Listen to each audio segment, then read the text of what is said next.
Yeah. Hi there. It's Martin and Nick, and we're going to do an assessment of 20 Stott Street in Failsworth. So let's get right into it. And I'm going to share my screen. There's Martin. Put him over here. Okay. What I'll do is just go through the real estate stuff, and then we'll look at the Vubra stuff, and then just kind of generally get our head around like the overall condition. So this property is a solid brick wall, and we can see this because it's got tie bricks in it. So these these single bricks are tie bricks, and then the lateral ones are basically bricks.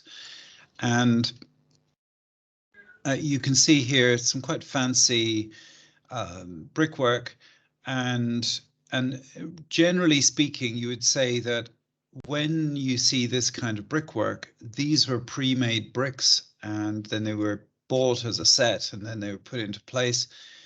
And you can see it's got the same thing here.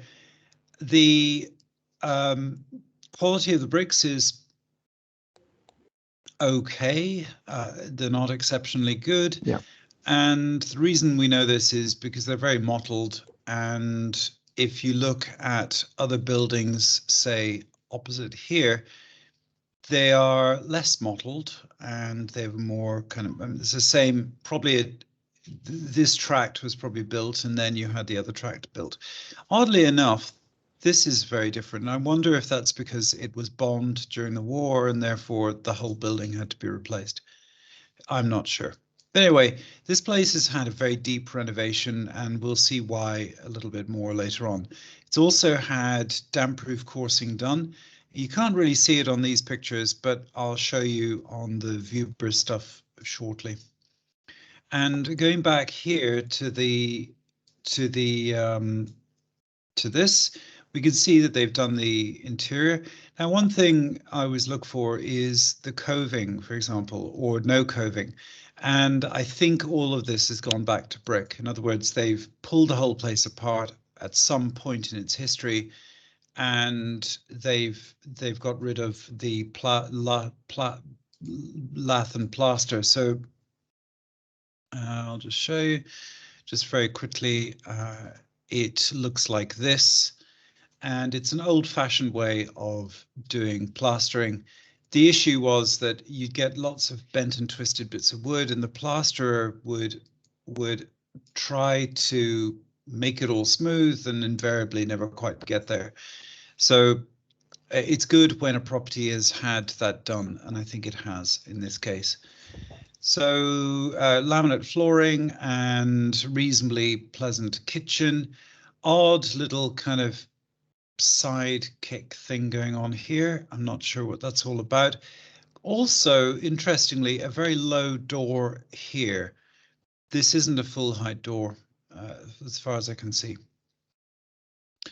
There we are, back of the property, and what I think has happened is that in this property's deep renovation, they've scrubbed all the back bricks off and they've repointed everything, so that's good. There's quite a lot of good stuff going on with this. Nice enough bathroom. So, Martin, have you got the previous sales history of this property at hand? I will check. I didn't open that. Now, we've got a bit of a leak in the corner here. I don't think it's excessive. If it was, the whole wall would be damp. So at some point, some water got through, but I don't think it's a huge issue. This is quite a small property, and some nice back decking. So these people, 61 meters square, and the last sale was 2000. Right. Okay. Before 1997. Okay, so I think these owners have put a lot of money into this property, and 20 I think years ago. Yeah, and they're quite. I wouldn't be surprised if the renovations were like 15 years ago, something like that. Yeah, but anyway, that's why the EPC is D and score is 68, and to be C it's only need 169 to be C. So that I think they did massive renovation 20 years ago. Yeah, and it's also probably why they are keen on getting a certain price for this property because it probably owes them quite a lot of money. Now, if we look on the Viewer stuff, pictures, and there we are, there's the back deck. And these are obviously people who want to spend money and make the property as nice as they can. And I guess the property is just too small for them and therefore they have to size up because it is quite a tight property. Reasonably nice street with reasonably nice cars. The only thing is, looking at the videos, there are quite a lot of passing cars. So now this, as I say, I don't think this is a real issue. If it was, the wallpaper would be peeling off and there'd be all sorts of problems. And here we have a reasonably flat wall, so it looks reasonably good. Now let's watch some of these videos. And here we have the interior, the nice owners there. And there they are, and we hear the nice television going on. Looking relaxed, and here we are. So wood laminate flooring, kitchen in reasonable condition. They obviously have space issues. You can see here they've got this thing inside. I don't know why, because anyway, whatever. It's a small property. That's the problem. But the kitchen looks like it's in reasonable condition. Boiler needs some cladding around it. I assume this is a relatively modern one. I don't know how modern, but very modern boilers will have digital readouts as opposed to boiler is 10 years old. Yeah. And it services every day. Yeah, every year. So that every year. Yeah. And so that makes sense, and it's kind of consistent with the story with the property that they did spend quite a lot of money on doing it up not that long ago. And we see the staircase. They've even put new banisters in, so that gives you an idea of how much investment they've put into the property. So it is in reasonably good condition. And if we look here, carpets have got minor issues. I presume that's where the people are walking up the stairs and they're kind of donking into the carpet, and it just wears that carpet out. Reasonably high ceilings as well, which are interesting. And we see here that bedroom, again, loft hatch, good, and all in reasonably good order. Yeah, they renovated. Yeah, so I think there's that leak. I don't think this is much of an issue. We've seen a photograph of it, so that's that. All right, and moving on, let's have a look at the next video. Now, this one is quite interesting for a couple of reasons. One is that there's quite a lot of traffic on this road. So we can see here, he's just standing there, taking in the atmosphere. And it's just a steady old flow of traffic. Now, fortunately, it's not high-speed traffic, so that's good. The other thing is the roof looks like it's in reasonable condition. I see a few tingles here. This is where slates have cracked and they've slipped off. And I don't think this is a new roof. I think it's an original roof from whenever this building was built. And that's okay, because if the slates are good, then they should carry on holding for another 50 years or something like that. Now, the thing that I want to just draw your attention to is this. So it's difficult to see, but you can see holes here, little holes here. So this property has had damp-proof coursing done, which is good. And it's consistent with the theme of this property has had a massive renovation in probably the last 10 years. Okay, that's that. Now I just want to quickly show you the satellite view again, and I'm going to zoom out, and you can see that all of the slates are the same color across the whole terrace. Now that means that there's possibly two issues here. One is that there may be a missing party wall between the different houses, which is quite common in terraced houses. The landowner would just build a whole tract of houses, and it's just cheaper to not build a wall in the loft space. Anyway, it's a potential issue. these people, when they renovated the property, they did add in 2 vent slates, one here, and I think one there, and maybe one there. And so that, again, that's consistent with the property having deep renovation, but I don't think that's a new roof. Good guttering and so on.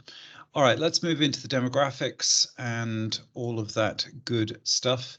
So the postcode again is N350JP, isn't it? Yes. Okay. What I will do before we get into all of that, let's just have a look at the leasehold freehold situation with this. And I think this property is freehold. And that's freehold, that's correct. And that's consistent with what we see from here as well. I think all these are freehold. So at some point, the freehold was assigned to the property owners. So that's a good point. And the next thing is M350JP. There are some weird inconsistencies with the addressing on this property, i.e. the address, just, it's odd. It doesn't quite add up. I don't know. We have some issues there. Anyway, let's just save and close that, and let's get into this.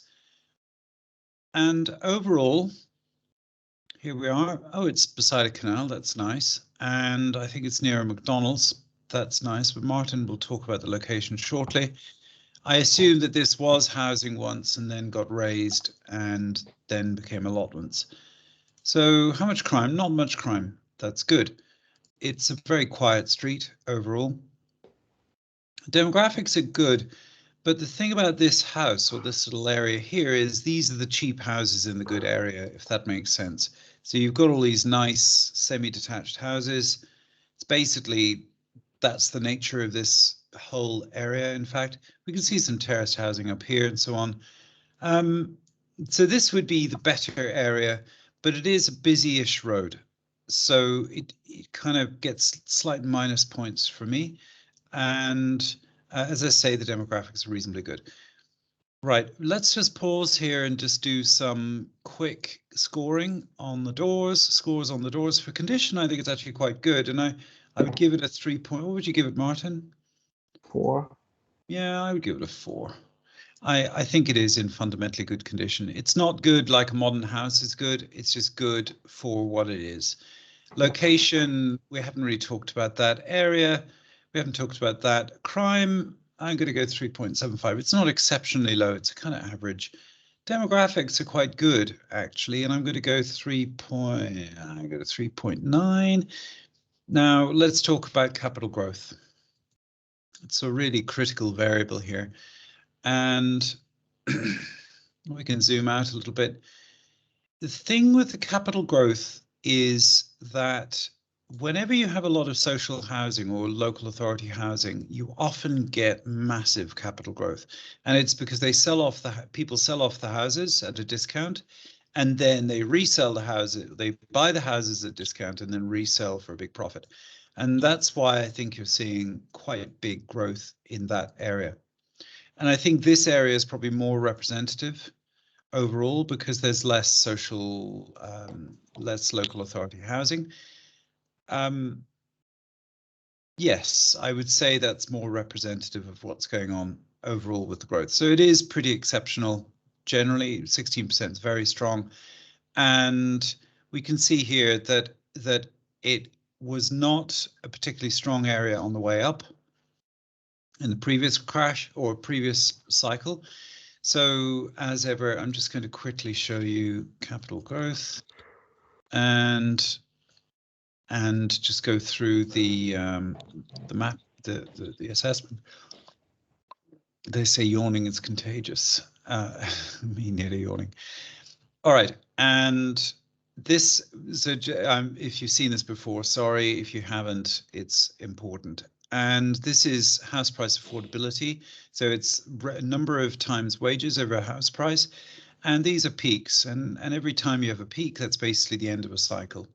We can see here we've had 8 cycles, mini peak during World War I, and we're number 9 of the real cycles with that disruption due to World War I. So these are real things, these cycles, they happen recurrently, and it's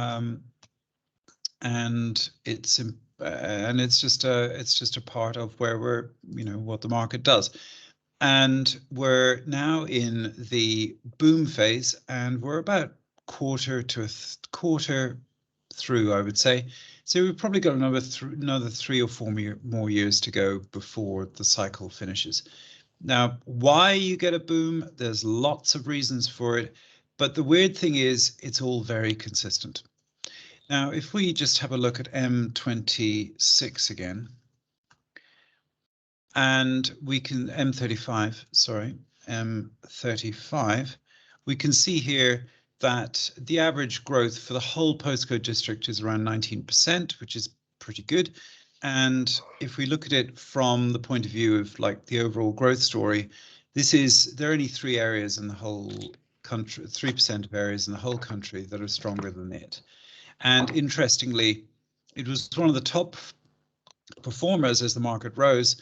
It did crash quite badly, and it was solid from 08 to now, i.e. the peak of the market to now, but it's really just seen some strong growth recently. And I think that's broadly because Manchester is this incredible kind of overall success story. And if I zoom out a little bit, just so you can see, we're just going to look at some of the colors, not the numbers, but overall this whole area is incredibly strong, and for good reason. It's because it's quite close to Manchester. Demographically, it's pretty coherent, and it is a very strong area. And that's why it gets extra points, as it were, for being a capital growth monster. All right, Martin, over to you. Yeah, I will go. So first, the history sale of this property is, I will just address. Usually, by the way, we're a bit more upbeat, a bit more energy, but it's Sunday afternoon. I think both of us are just like, I didn't have really good sleep. So yeah, Martin's a dad, and so coming with being a new parent is obviously a lack of sleep. Yeah, this is all right. It's freehold, and it's last sale like 22 years ago, so that's normal. So basically, first I'll go with location. As you can see, this houses here, and this one are social houses. So yeah, this is the other location. Basically, on the location, first I'll go is really close to Manchester city center. So what would that be travel time? I think 15 minutes, maybe. So can you just do your travel, just pick a random, Yeah, 1 hour by walking, and if you go by transit, it's 31 minutes. I think. Well, with the way fuel is getting more expensive, maybe you would have to walk. Okay, so 30 minutes into town, public transport, and driving, it's probably like 20, I assume. No, but depend. No, it's really close. It should be. Just to see. What is it for driving? There you go. The driving is 20 minutes. Yeah, 22. Yeah. Depends. It's here. It's traffic jam. So depends what time is. It's very central. Yeah. Basically, on the location, you have really large supermarket. So, and about schools, you have schools here. You have schools here. So you have a lot of green space. You are next to the canal, so everything is nice based on the location. It is pretty.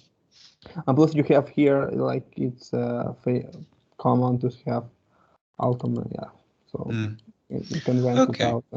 I presume if you're into gardening, you could get an allotment. Yeah, and you have on opposite side of the road, you have gas station, and also bus station, and you have it's close to the house also a bus stop. So basically, this is really good, especially for renting out. So what are we going to give it for location? I don't think it's an especially good location, actually. I think it's on that road, and there's quite a lot of traffic. And although it's not a fast road, it's not optimal. Yeah, but just because of that, everything else is perfect. So yeah, so the area is really good. So I'd give it a 3.2. So what, for area 3.9, but location I would give 3.25. I will go 3.5 at least because I Really? like the location. Yeah, because it's really close to Manchester. Okay, all right. I'll go with that. So the downer is if there was no traffic outside, Yeah, then and here it would be a 4. is the big train station, so Yeah, it should be good. All right. I'm just doing the scores as we talk. So what's next, Martin? Yeah, and I will go for the yield of build should be between 90s, 30s. It's probably EPC, around 1900 or 1910, sometime like that. Yeah, it should be EPC should be will be expired next year, and EPC is D61 square 68D. So basically to BC, as you see, it needs to be 69. What you need to done, that's the verticality wall insulation, floor insulation, and low lightning. So basically, low lightning will increase one score and it will be C. So and you will not worry about it. So yeah, and it's have potential for B. It's old house, but basically, I guess it's strong. Yeah, house, it's been well done. It's been modernized, like extensively modernized recently. All right. Yeah. So and I will go for the coal mining risk.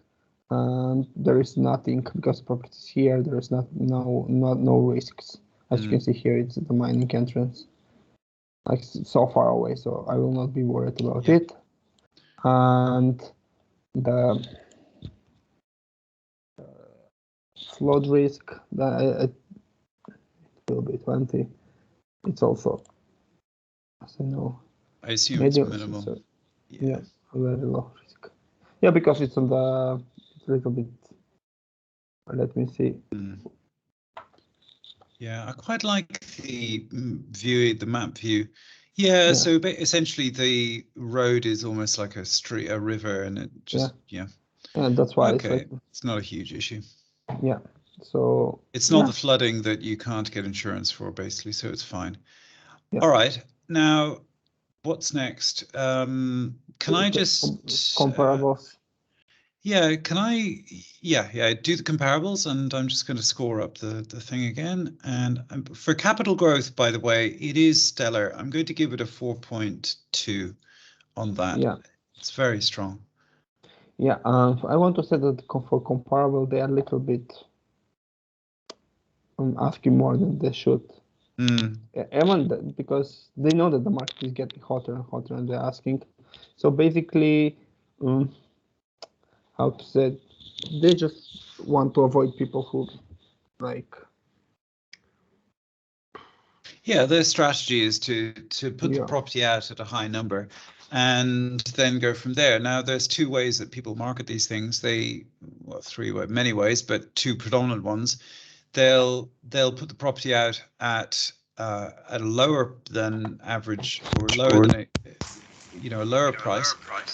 And your audio has gone all funny. There, you're back. They put it out at a lower price and then effectively get a huge amount of interest, and then the property bids up, or they put it at a higher price, get less interest, but they get more interest from people who are serious. So whenever we assess these things, I think it's important to remember that one has to really go off yield, and then you kind of work your way back from there. And yeah, and when I sent this property, I said that it will run 750, but I was wrong. It will run for 725, 700 at least. But anyway, it still gives perfect yield, more than 6. So basically, it doesn't need a lot of renovation, this property. So my number for yield is like, at least I think if you want to have this property 145, they will not accept lower than that, I guess. But I will not pay more than 147 for this one. So okay, so let's say the asking price is 140,000, and what will the rent be? 725? Yeah, or 700 at least. Yeah. Well, okay, we know that the market's very frothy, so it's going to be exceptional capital growth. It's a freehold, and I would have thought then, based on some calculations we've got, you're looking at potentially Yeah, 145,000 would be the right number for this, assuming a gross rentable yield. Well, actually, you know what? You could probably go higher. And the reason I say that, if I just do this, so it really doesn't need much work, does it? It's a two-bedroom terraced house, and it needs general painting and decorating, I would say. And so I'm just doing a little thing. So general, say 1/3 of it needs redecoration. So it really doesn't need that much. Yeah, you could probably go up to 150 and get, if assuming rent was 725 and you get a gross rentable yield of 5.71%. So if you're happy with that as a yield, then that's your kind of gross rentable yield number. 5.71%, £725 a month rent, and you could offer up to £150,000 and the deal would be viable, assuming that yield. And that's reasonably good. Yeah, I think 150 is too much for this property because it's small. So what would you? Yeah, okay. But my suggestion is 145, and if it was me, I will not pay more than 147. Yeah, well, the calculations that the thing we did earlier works very well for that. So yeah, okay. Yeah, because most of the property is old. It's reasonably good, renovated, but really old. So I think if you for 150, you can find better place and better location. I agree with you. I think it's a nice enough house, but it's not exceptional. Yeah, it's really nice, but not like to be like to pay a lot. I think they are because if their asking price was like 135, and then if you pay 147, yeah, that will be exceptional. But they go just too much on the asking price. I don't know why. Maybe just because they care about they just want people who are seriously interested to show expressions of interest. Then that's the trick. It's just a different way of marketing it. Yeah. But in the end, when you do your numbers, when we do the numbers, it's all about the rent. Like, what rent can you get on this? And that then drives the calculations back, as it were. And we're saying really nice. It is a nice property. It will rent out, and very easily, of course. And it'll probably go for 725, which means that the maximum bid you could make that would make it work, in our opinion, would be around £147,000. So there you go. All right. Thank you very much.